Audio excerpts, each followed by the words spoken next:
اردو کا نظام شروع ہوگا. آپ حضرات اس کے لیے تیار ہیں انشاءاللہ؟ انشاءاللہ. اور یہ نظام شروع ہونا چاہیے کہ نہیں ہونا چاہیے؟ بے شک.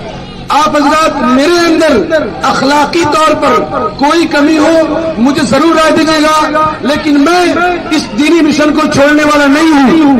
اگر میرے لیے آپ مخلص ہیں، میرے دامن پکڑیے اور کہیے بیٹا میں آپ کا بیٹا ہوں، میں آپ کا بھائی ہوں، میں آپ کا بھتیجا ہوں، میں آپ کا پوتا ہوں. آپ سے گزارش کرتا ہوں کہ جو بھی کمی ہو مجھے بتائیے گا. انشاءاللہ اس کارواں کو ہم سکتا نے بھی چالو کیے ہیں، امام صاحب تشریف رکھتے ہیں. ہم اس کارواں کو کچھ ہمارے دوست ملے ہیں، ہم لوگ رائے کر کے اجوا میں اور نیا بستی میں جگہ جگہ اس کو چالو کرنے والے ہیں تاکہ ہماری کوئی بچی. آپ بتائیے آج سے 3 سال پہلے یہ تصور نہیں تھا کہ اتنے چھوٹے چھوٹے بچے ایسا پڑھ لیں گے، لیکن آج پڑھ رہے ہیں. الحمدللہ. آپ دعا کیجیے آگے اور پڑھیں. آمین. وآخر دعوانا ان الحمدللہ رب العالمین.